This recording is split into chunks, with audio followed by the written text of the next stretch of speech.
ഉക്രൈന്റെ കാർഖീവ് പ്രദേശങ്ങളിൽ റഷ്യ അവരുടെ മോശമായ മിസൈൽ ആക്രമണം നടത്തിയിട്ടുണ്ട്. ഡൊണറ്റ്സ്കോ, ഡോൺബോസ്, കാർഖീവ്, കേഴ്സൺ, സാബ്രോസീഷ്യ ഈ പ്രദേശങ്ങളിലെല്ലാം ഒറ്റ സമയത്ത് റഷ്യ അവരുടെ combined drone and missile strike നടത്തിയിട്ടുണ്ട്. ഏകദേശം 3-ൽ കൂടുതൽ പേർ മരിച്ചിട്ടുണ്ട്. കൂടാതെ സെലൻസ്കിയുടെ ജന്മനാട്ടിൽ പോലും റഷ്യയുടെ ആക്രമണം തീവ്രമാകാൻ തുടങ്ങിയിട്ടുണ്ട്. ഈ ഒരു ആക്രമണത്തിൽ മാത്രം 40-ലധികം കെട്ടിടങ്ങൾ തകർന്നതായി വാർത്ത വന്നിട്ടുണ്ട്. ഇവയെല്ലാം ഈ ഒരു വീഡിയോയിലൂടെ വിശദമായി അറിയാം.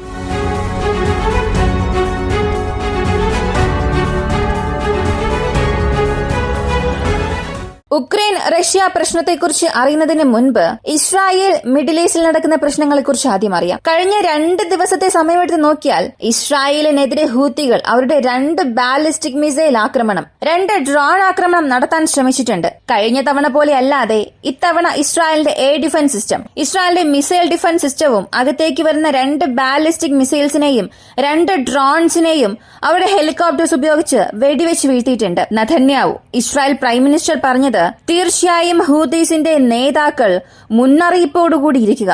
നിങ്ങൾ ഇസ്രായേലിന്റെ ക്ഷമയെ പരീക്ഷിക്കുകയാണ്. ഇവയ്ക്കെല്ലാം ഒരു പരിധിയുണ്ട്. എത്രയും പെട്ടെന്ന് ഹൂത്തികൾ ഇതിൽ ഖേദിക്കേണ്ടി വരും. എന്തുകൊണ്ട് ഇസ്രായേലിനെ തൊട്ടു, എന്തിനാക്രമിച്ചു എന്നുള്ളൊരു തോന്നൽ നിങ്ങൾക്ക് തന്നെ ഉണ്ടാക്കിയെടുക്കും. തീർച്ചയായും ഹൂത്തികൾക്ക് നേരെയുള്ള ഞങ്ങളുടെ ഈ പ്രതികാരം ഇതുവരെയും ചെയ്തിട്ടില്ലാത്ത രീതിയിൽ വളരെ മോശമായതായിരിക്കും. ഇസ്രായേലിയരുടെ സമാധാനം തകർക്കുന്ന ആരെയും, ഇസ്രായേലിനെ ആരെല്ലാമാണോ തിരിച്ചടിച്ചത് അവർക്കെല്ലാമുള്ള ഒരു റെസ്പോൺസായി ഇത് മാറും. ഇത് ഇസ്രായേലിന്റെ സ്റ്റേറ്റ്മെന്റ് ആണ്.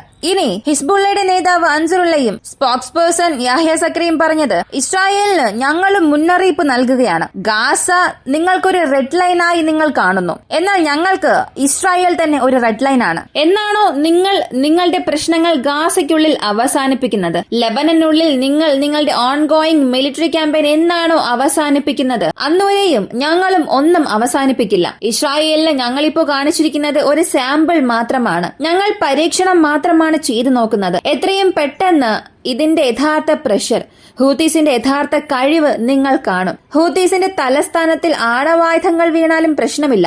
ഞങ്ങൾ ഞങ്ങളുടെ തീരുമാനത്തിൽ നിന്നും പിന്മാറുകയില്ല. ഞങ്ങൾ ഞങ്ങളുടെ പോരാട്ടം ഉപേക്ഷിക്കാൻ ആഗ്രഹിക്കുന്നില്ല. തീർച്ചയായും ഗാസയ്ക്ക് അനുകൂലമായോ ലബനനെ പിന്തുണച്ച് ഞങ്ങളുടെ ഈ തുടരാക്രമണം ഇസ്രായേലിനെതിരെ ഉണ്ടാകുമെന്നും അദ്ദേഹം വ്യക്തമായി പറഞ്ഞു. മറ്റൊരു കാര്യവും ഇതിന്റെ കൂടെ കൂട്ടിച്ചേർത്തു. ഈ ചെങ്കടൽ മേഖലയിൽ ഇസ്രായേലിയർക്ക് സപ്പോർട്ടായി ഏതൊരു കപ്പൽ പോയാലും, ഇസ്രായേലിനെ പിന്തുണച്ച് ആര് പ്രവർത്തിച്ചാലും അവരെ എല്ലാം ഞങ്ങൾ ലക്ഷ്യം വെച്ചിട്ടുണ്ട്. അമേരിക്കൻ യുദ്ധക്കപ്പലായാലും അമേരിക്കയുടെ വിമാനവാഹിനി കപ്പലായാലും അവരെല്ലാം ഇസ്രായേലിനെ പിന്തുണയ്ക്കുന്നത് അവസാനിപ്പിക്കണം. അങ്ങനെ അല്ലെങ്കിൽ ഞങ്ങളെ കൊണ്ട് എന്ത് ചെയ്യാൻ കഴിയുമെന്നുള്ളത് മുൻപ് കാണിച്ചിട്ടുണ്ട്. അതുപോലുള്ള സംഭവങ്ങൾ വീണ്ടും ആവർത്തിക്കാൻ ഞങ്ങൾ മടിക്കില്ല. അമേരിക്കയുടെ യുദ്ധക്കപ്പലുകൾ യേമനിലുള്ള ഹൂത്തീസിനെ ആക്രമിക്കുകയാണ് എന്ന് ചിന്തിച്ച് പൊതുജനങ്ങളെയാണ് കൊന്നുകൊണ്ടിരിക്കുന്നത്. ഇതും ഒരു പരിധിക്കപ്പുറം ഞങ്ങളെ കൊണ്ട് നോക്കി നിൽക്കാനാകില്ല. തീർച്ചയായും അമേരിക്ക അവരുടെ ഈ പോക്ക് മാറ്റിയില്ലെങ്കിൽ ഞങ്ങളുടെ പ്രതികരണം വളരെ മോശമായിരിക്കും എന്നും പറഞ്ഞു. അപ്പോ ഹൂതീസ് വിഷയത്തിൽ ഇസ്രായേലിന്റെ നിലപാട് അവർ വ്യക്തമാക്കിയിട്ടുണ്ട്. ഇതിലും വളരെ പ്രധാനപ്പെട്ട മറ്റൊരു കാര്യം, ഹൂതീസ് മുൻപ് നൽകിയ സ്റ്റേറ്റ്മെന്റ്സിൽ നിന്നും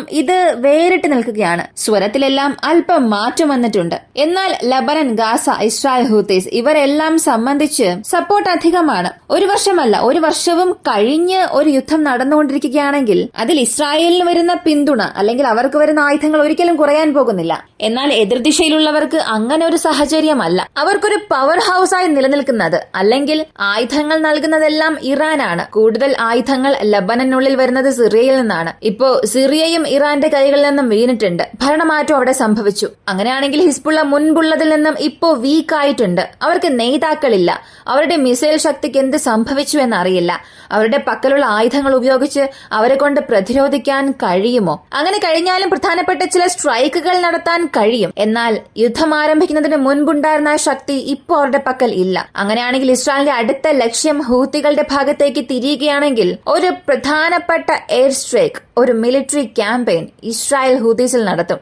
അതിൽ അത്ഭുതപ്പെടാൻ ഒന്നും തന്നെ ഇല്ല. ഇനി ബാക്ക് എൻഡിൽ ഇവർക്ക് എന്താണുള്ളത്, ഇവർക്ക് സപ്പോർട്ടായി ഇറാൻ വരുമോ എന്നുള്ളതൊന്നും അറിയില്ല. അതനുസരിച്ചായിരിക്കും അടുത്ത ഘട്ടം തീരുമാനിക്കപ്പെടുക. അടുത്ത റഷ്യ ഉക്രൈൻ യുദ്ധത്തിലേക്ക് പോവുകയാണെങ്കിൽ റഷ്യയുടെ കാർക്കിവ്, ഡോൺബോസിലുള്ള 16% സ്ഥലങ്ങൾ, സാബ്രോസിഷ്യ, കേർസ്കൺ ഈ പ്രദേശങ്ങളെല്ലാം ചേർത്ത് ഉക്രൈനെതിരെ ഈ മാസത്തിൽ നടത്തിയതിൽ ഏറ്റവും വലിയൊരു മോശമായ എയർ സ്ട്രൈക്ക് ഇപ്പോൾ റഷ്യ നടത്തി. അവരുടെ 30-ലധികം ക്രൂയിസ് മിസൈലുകൾ, 80-ലധികം ഡ്രോൺസ്, ഇങ്ങനെ എല്ലാ ഭാഗങ്ങളിലും ചേർത്ത് ഇത്രയും വലിയൊരു മോശമായ സ്ട്രൈക്ക് നടത്തി. ഒരാൾ മരിച്ചുവെന്ന് സ്ഥിരീകരിച്ചു. ചില മാധ്യമങ്ങളിൽ 3 പേർ മരിച്ചുവെന്നും പറയുന്നുണ്ട്. ഇതിൽ വളരെ മോശമായ ഒരു കാര്യം, പല കെട്ടിടങ്ങൾ, 20 നില കെട്ടിടം, 30 നില കെട്ടിടം, മൾട്ടി സ്റ്റോറേജ് ബിൽഡിംഗ്സ്, ഇങ്ങനെ ഏകദേശം 18 സ്ഥലങ്ങളിൽ ആക്രമിച്ചു. വീണ്ടും പല ഇൻഫ്രാസ്ട്രക്ചർ, പ്രധാനപ്പെട്ട power grids, top energy supplies എവിടെയെല്ലാമാണ് ഉള്ളത് അവിടങ്ങളിലെല്ലാം ലക്ഷ്യം വെച്ച് റഷ്യ ഏരിയൽ സ്ട്രൈക്ക് നടത്തി. ഇങ്ങനെ റഷ്യ അവിടെ കമ്പൈൻഡ് അറ്റാക്ക് ചെയ്യുന്നത്, അതും ഉക്രൈനെതിരെ ചെയ്യുന്നത് അടുത്തിടെ അധികമായി കൊണ്ടിരിക്കുകയാണ്. എന്നാൽ ഒറ്റ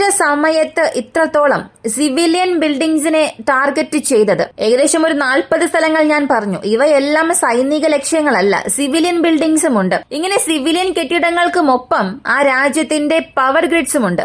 ഇങ്ങനെ ഒറ്റ തവണ റഷ്യ ഇവിടങ്ങളിലെല്ലാം ആക്രമിക്കുന്നത് ഇത് ആദ്യത്തെ തവണയാണ്. അതും ഈ നവംബർ ഡിസംബർ സമയപരിധി എടുത്തു നോക്കിയാൽ. ഇതിൽ വളരെ പ്രധാനപ്പെട്ട മറ്റൊരു കാര്യം, സെലൻസ്കിയുടെ ജന്മനാട്, ആ ഒരു നഗരം കേഴ്സൺ പ്രദേശത്തിനടുത്താണുള്ളത്. അവിടെയും ഇന്നലെ 3 മിസൈൽ ആക്രമണം നടത്തി. സെലൻസ്കി അടുത്ത ഒരാഴ്ചയിൽ ചില ഇന്റർവ്യൂസ് നൽകാൻ പോവുകയാണ്. അതിൽ പങ്കെടുക്കുന്ന ഒരു വ്യക്തി അദ്ദേഹത്തോട് ഒരു കാര്യം ചോദിച്ചു, നമ്മൾ ഈ ഒരു ഇന്റർവ്യൂ റഷ്യൻ ഭാഷയിൽ തന്നെ നടത്താം, റഷ്യൻ ഭാഷയിൽ തന്നെ നമുക്ക് പരസ്പരം സംസാരിക്കാം, അങ്ങനെയാണെങ്കിൽ അതൊരു നല്ല അണ്ടർസ്റ്റാൻഡിംഗ് നൽകും, നിങ്ങൾക്ക് നന്നായി അറിയാവുന്ന ഭാഷയിൽ നമുക്കിത് കമ്മ്യൂണിക്കേറ്റ് ചെയ്താൽ ഒരുപാട് കാര്യങ്ങൾ പരസ്പരം സംസാരിക്കാൻ കഴിയും എന്ന ഒരു അഭിപ്രായം പറഞ്ഞു. ഇത് കേൾക്കുമ്പോൾ ഒരുപാട് പേർക്ക് സംശയം വരാം. സെലൻസ്കി ഉക്രൈൻ പ്രസിഡന്റ് ആണ്. ഉക്രൈൻ പ്രസിഡന്റ് ആണെങ്കിൽ അവർ അവരുടെ ലോക്കൽ ലാംഗ്വേജിലല്ലേ സംസാരിക്കേണ്ടത്, പിന്നെ എന്തുകൊണ്ട് റഷ്യൻ ഭാഷയിൽ സംസാരിക്കണം, റഷ്യൻ ഭാഷയ്ക്കും ഇദ്ദേഹത്തിനും എന്ത് ബന്ധമാണ് ഉള്ളത് എന്ന് പല സംശയം വരാം. സത്യത്തിൽ സെലൻസ്കി ഉക്രൈനിലെ ഒരു യഹൂദ കുടുംബത്തിൽ ജനിച്ച വ്യക്തിയാണ്. Russian native സ്പീക്കറാണ്. 16 വയസ്സുവരെയും അദ്ദേഹത്തിന് ഒരു സെക്കൻഡ് ലാംഗ്വേജ് ഇല്ലായിരുന്നു. 16 വയസ്സിന് ശേഷമാണ് ഒഫീഷ്യലായി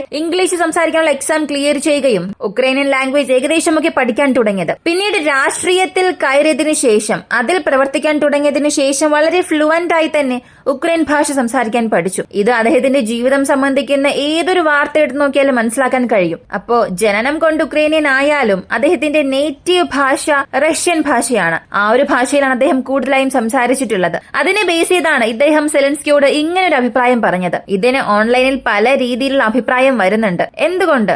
സെലൻസ്കി തന്നെ 2012-13 ആ ഒരു കാലഘട്ടത്തിൽ പറഞ്ഞത്, ഈസ്റ്റേൺ പ്രദേശങ്ങൾ, ഡോൺബോസ്, കേഴ്സൺ ഈ പ്രദേശങ്ങളിൽ റഷ്യൻ ഭാഷ സംസാരിക്കുന്നവർ ഒരുപാട് അധികമുണ്ട്. അതിനാൽ ആ പ്രദേശങ്ങളിൽ റഷ്യൻ ഭാഷ ഔദ്യോഗികമായി അംഗീകരിക്കപ്പെടണം. അവിടെ റഷ്യൻ സംസാരിക്കുന്നവർക്ക് വേറിട്ട ഒരു അംഗീകാരം നൽകണമെന്ന് ഇദ്ദേഹം തന്നെ പറഞ്ഞിട്ടുണ്ട്. അപ്പോൾ രാഷ്ട്രീയം ഇങ്ങനെയാണ്.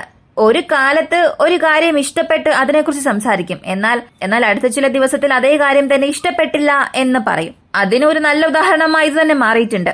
അപ്പോ Israel versus Houthis, Russia versus Ukraine, ഇത് വളരെ മോശമായി തന്നെ മാറിയിട്ടുണ്ട്. ഇതിനിടയിൽ റഷ്യയുടെ ഒരു കാർഗോ ഷിപ്പ് മുങ്ങിയിട്ടുണ്ട്. അതിനെക്കുറിച്ചുള്ള വാർത്തകൾ അടുത്ത വീഡിയോയിലൂടെ അറിയാം. ഒരുപാട് പേർ പറയുന്നത് അതെങ്ങനെ മുങ്ങി എന്നറിയില്ല, എഞ്ചിൻ റൂമിലെ സ്ഫോടനം ഉണ്ടായതുകൊണ്ട് മുങ്ങിയെന്നും പറയുന്നു. മറ്റു ചിലർ പറയുന്നത് സിറിയയിൽ നിന്ന് ആയുധങ്ങൾ എടുത്തുകൊണ്ടുപോകുന്ന സമയത്ത് മെഡിറ്ററേനിയൻ കടൽ പ്രദേശത്തേക്ക് വന്നപ്പോൾ മുങ്ങി എന്ന് പറയുന്നു. എന്നാൽ ആ കപ്പലിൽ ആയുധങ്ങൾ കൊണ്ടുവന്നോ എന്നൊന്നും അറിയില്ല. ആ കപ്പലിലുണ്ടായിരുന്നത് 2 പ്രധാനപ്പെട്ട എലമെന്റ്സ് ആണ്. ഒന്ന് അവരുടെ ന്യൂക്ലിയർ പവേർഡ് ഐസ് ബ്രേക്കേഴ്സിനായിട്ടുള്ള ലിഡ്, പിന്നെ സപ്പോർട്ടേഴ്സ് ഗ്രിൻസ്. ഇതാണ് 2 പ്രധാനപ്പെട്ട വസ്തുക്കൾ. ഇതിനെക്കുറിച്ചുള്ള വാർത്തകൾ നമുക്ക് അടുത്ത വീഡിയോയിലൂടെ വിശദമായി അറിയാം. ഈ ഒരു വീഡിയോയെക്കുറിച്ചുള്ള നിങ്ങളുടെ അഭിപ്രായം കമന്റിൽ പറയുക. വീഡിയോ ഇഷ്ടമായാൽ ലൈക്ക് ചെയ്യുക, ഷെയർ ചെയ്യുക. നമ്മുടെ ചാനൽ ആദ്യമായി കാണുന്നവരാണെങ്കിൽ മറക്കാതെ സബ്സ്ക്രൈബ് ചെയ്ത് സപ്പോർട്ട് ചെയ്യുക. മറ്റൊരു വീഡിയോയുമായി വീണ്ടും കാണാം.